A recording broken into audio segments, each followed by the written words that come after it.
Stop saying I look like Chicken Little. He's dumb and he's a coward, and I'm not a coward. A lemonade, all right. And then can I also have barbecue sauce, or do you have like a buffalo sauce? No Chick-fil-A sauce? Gentlemen, welcome to Dubai. Where'd you move here from,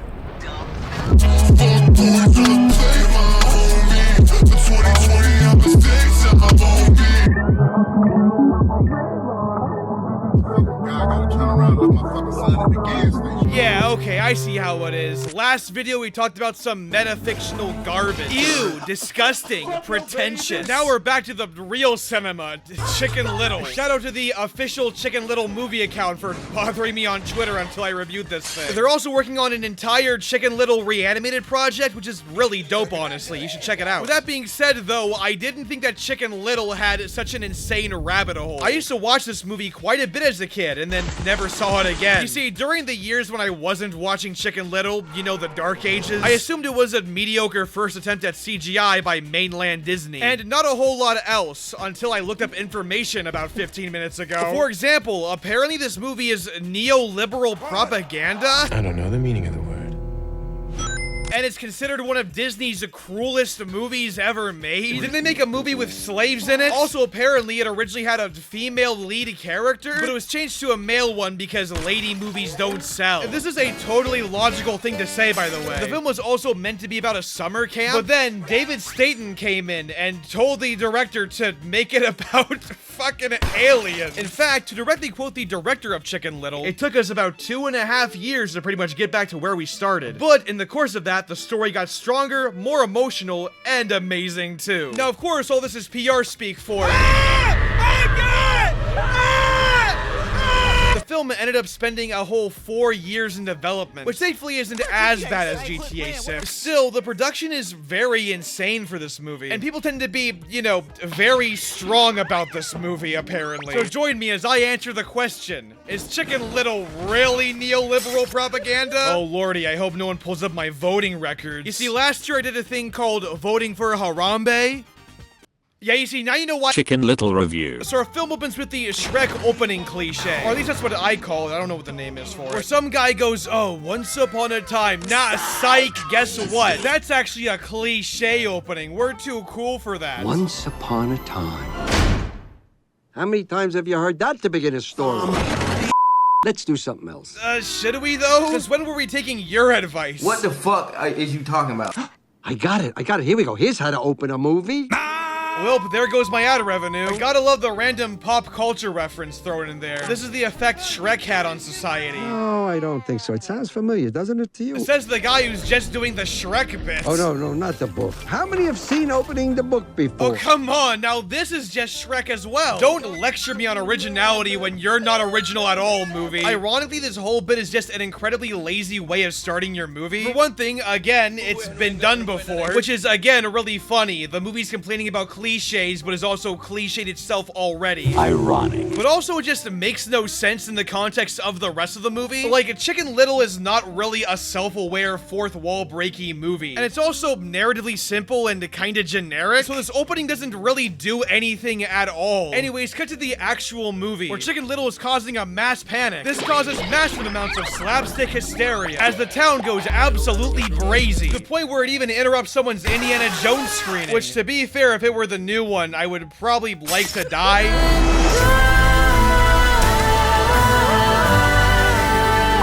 Also, yes, the comedic irony. Disney now owns Indiana Jones. Please clap for my amazing observation. But then Chicken Little says the sky is falling, and all of a sudden, people stop panicking, calling him completely crazy. So literally, people were just panicking and not knowing what they were panicking about. He then describes the piece of the sky as an octagon, and it's blue. Only it doesn't say stop, and it's blue, and it has a cloud on it. But then by sheer coincidence, an acorn drops on his head. And now everyone, including Chicken Little's own dad, thinks it's just an acorn. Now, I don't know about you, but a blue octagon and an acorn are pretty different looking. So I love how absolutely no one questions the discrepancy in this. So now suddenly, Chicken Little is the victim of cancel culture. Please laugh at that joke. And he's sad he's let his dad down and not worried about the media circus. Cut to a year later where there's even a movie made out of it now. A movie.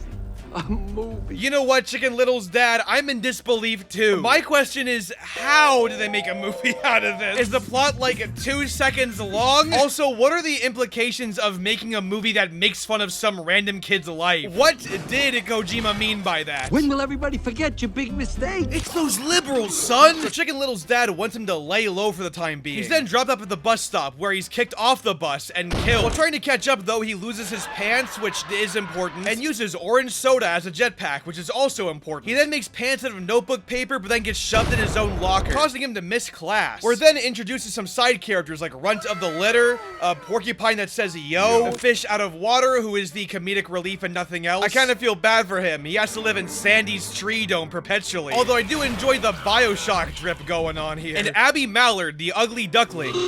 No Chick-fil-A sauce? Also, is it just me or is the movie reusing shots over and over again? Dirty again. Oh my god, it is! What? Actually, earlier, it wasn't just shots, but voice lines too. How, rushed was this thing? Did they go to the Alpha and Omega 3 School of Filmmaking? What's happening here? Cut to not Patrick Warburton. I don't want to hear any quacks, tweets, oinks, whinnies, or cockly-doodle-doos. This is really weird because Patrick Warburton is in the movie at the end. Sorry for spoiling Chicken Little, by the way. But yeah, no clue why they didn't just use Patrick Warburton, the real one, for this character, when the guy playing him is just doing an impression of him. Anyway, so the characters are now playing a dodgeball, and they're split between popular versus unpopular. Popular versus unpopular. Which I have zero clue how that works. Is there like a school popularity social credit system? Anyways, we then get dodgeball slapstick, and then Chicken Little arrives. However, Chicken Little then announces he has a massive plan during this hectic scene. A plan to win back his dad and no longer get canceled on the internet. That's when Abby tells Chicken Little that what he really needs is closure with his dad. And she does this by giving him a shit ton of magazines, I guess. Also, during this character development, if you want to call it that, the film always cuts away to something. In fact, this is constantly happening in the movie. There's so much happening at one time. There's always some slapstick or some crazy shit going on. It's like watching one of my videos or like a skibbity toilet brain rot thing. What's this hole in the bottom? Behold the skibussy. And before someone goes, oh, it's because it's a kid's movie, like they always do, let me remind you to shut up. Roasted. Roasted. This movie feels like it's snorting cocaine constantly. Like right here, we get a part where it's established that Abby has a crush on Chicken Little. You're inventive and resourceful and funny and cute. Embarrassing. And then like 2 seconds later, we get a King Kong reference. And then 2 more seconds later, we get Chicken Little getting slapstick around by the bullies, causing the fire alarm to go off. I'm not kidding. All this happens in the span of about 2 minutes, and everything is treated equally. None of it is highlighted at all, which creates a big problem when they want me to actually care about this stuff, you know? Because by the film's own pacing, I'm conditioned to not care about it. Not when the film is so relentlessly breakneck. Anyways, Chicken Little is sent to the office, but sees his dad on an old newspaper, and decides to join the baseball team. However, his dad is not supportive of this, because Chicken Little is like, you know, 2 inches tall. Have you considered the chess team? Yes, I was in the chess club. It is really weird, though, that Chicken Little's dad just tells him, don't get your hopes up, instead of, you know, letting Chicken Little find out for himself. This, however, leads into a very sad song that's being played. I can't play it for you because of copyright, but trust me, it's very sad. Oh, Chloe, if only you were here, you'd know what to do. Sadly, you died of getting cut out of the movie during production-itis. I'm not kidding, by the way. There are deleted scenes with the wife and everything. This is back when Chicken Little was still a girl, by the way. So, like, yeah, this production had to be some kind of massive shit show. Maybe the character of Buck Cluck deserves to go to Silent Hill or something. I don't know. I got a letter. The name of the envelope said, Chloe. That's ridiculous. It can't be true. Chloe was cut out of the movie halfway into production. Chicken Little then wishes on a star and signs up for the baseball team. And after a long-ass training montage where he's given the short end of the stick, we cut to the biggest baseball game of the year, where even the mayor's attending. And long story short, Chicken Little is up to bat to everyone's panic and dismay. However, against all odds, he ends up hitting a home run and running to the home base and winning the game. And now Chicken Little is no longer the victim of cancel culture. And now, instead of a dumbass movie, he'll get YouTube essays made on him. Truly, he'll be written down the history books. He then goes home to sing Queen and the audio is so obviously auto-tuned. I am the champion. Yeah, no, that pitch is unnatural. That's auto-tuned. Oh my god, is Chicken Little next up in the underground? Chicken Little's dad then comes in to congratulate him. And Chicken Little's dad finally loves him. And after he leaves, Chicken Little thanks the star that he wished upon. Oh wow, that whole arc was just over, I guess. They apparently worked 2.5 years to make the story more emotional and it's over already. Okay. We worked 2.5 years to resolve the main conflict in the first 30 minutes. But then suddenly the star starts being all weird and crashes into Chicken Little's room. So yeah, he was right the whole time from the beginning. Oh wow. He then hides the piece of the sky from his dad, even though that would probably prove him right. And then he leaves, allowing Chicken Little to investigate the thing, which can transform and shapeshift and stealth itself. So he hits up Abby, Runt, and Fish Out of Water, who are singing Plays at them 700. Stop that school so I can make rap. Left in a mansion, went back to the trap. I would love to show you the clip, but YouTube copyright won't let me critique the movie, so... Anyways, Chicken Little hits him up, and they arrive at his house to see the MacGuffin. Abby then starts talking about closure or something, shit that don't matter, bruh, at all. The fish then presses a button and it starts doing a thing, and he hops on the weird piece of the sky and it floats out of Chicken Little's room, and it locks him into Sky Jail. So the characters run out and try to save him, eventually running out into this baseball field, where all of a sudden, a giant alien spaceship comes down. They then hide behind this thing and see some weird aliens, but they also see Fish Out of Water in the spaceship. So the characters then sneak aboard the spaceship, and Chicken Little gets jump scared by a Furby. Why did I jump? And as he runs away, the Furby becomes a FNAF and it follows him. The characters then walk around the Citadel from Half-Life 2 and they reunite with a Fish Out of Water. But then they also find a gigantic plan to destroy the whole universe, including Earth. And in fact, Earth is indeed their next target. And there's no Master Chief to save them here, so they're fucked. But then on their way out, they see the Robo-Egg alien thing. So they escape while being chased, but so does the Furby guy. Long story short, our main characters hide in this cornfield, allowing the aliens to create a really nice-looking crop circle. But then, by using Chicken Little's iconic soda move, he rings a giant bell that he rang at the beginning of the movie. The aliens then leave and the townspeople ask what's going on. What did he say? You have to, don't do it. I'm Joe Biden, and I approve this message.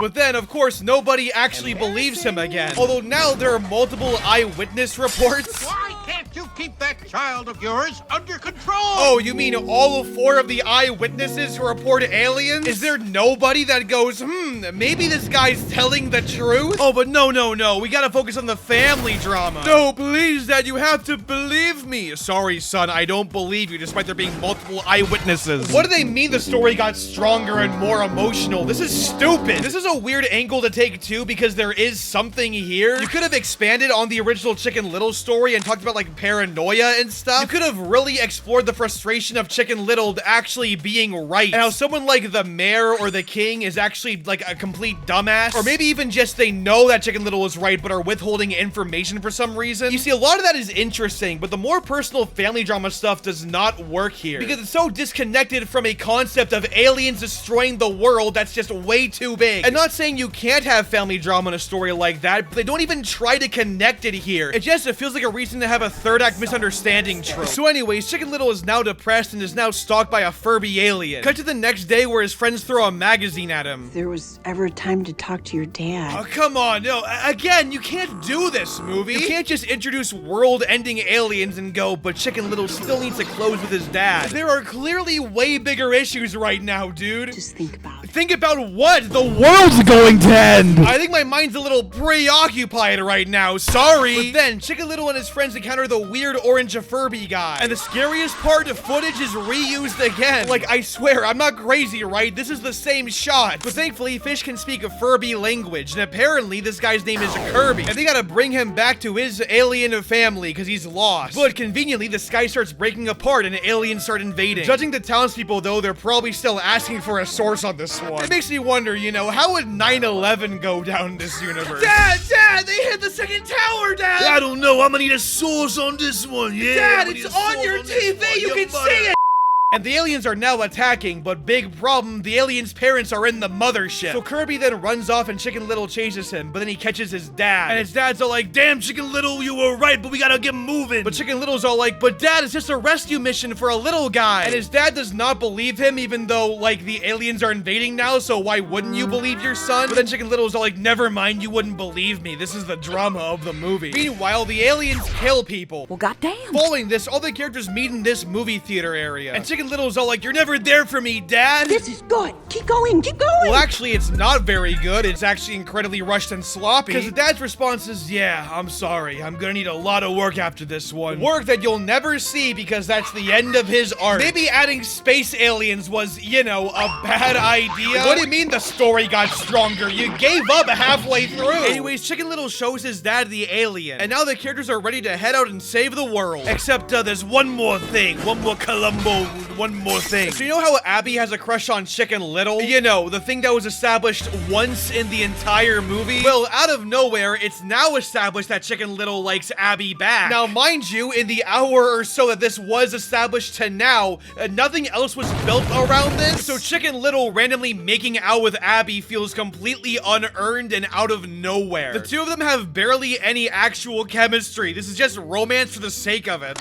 That's closure. What do you mean that's closure? Barely anything was even open. So anyways, we get a whole ass chase action scene with the aliens chasing our heroes. I would not want to live in a world like this. This looks like Skibbity Toilet. There's also a part where Run sings I Will Survive, and that's very important to the story. I would play it for you, but YouTube copyright won't let me survive. Yes, please. Please, I'll be here all Thursday. Anyway, so long story short, Chicken Little, his dad, and Kirby make it to the spaceship where they meet a famous rapper, Lil Uzi Vert. The joke would have been funnier if Eternal Take were more relevant. Also, characters aren't dead, just in a weird black limbo. Man, that's so lame. We should have more kids' movies where they kill off characters. You dare bring light in my lair? You must die! So the characters meet this giant floating eyeball thing who goes, why did you take our child? You have violated Intergalactic Law 90210. Wait a minute, I know that number. Travis Scott! The flag.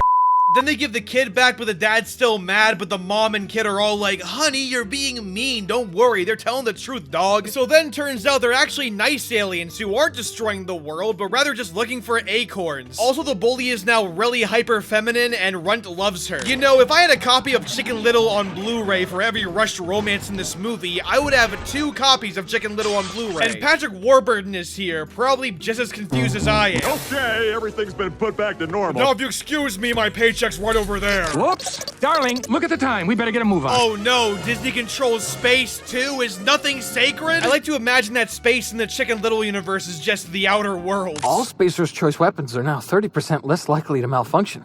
You've tried the best, now try the rest. Spacer's Choice. Yes, nailed it that time.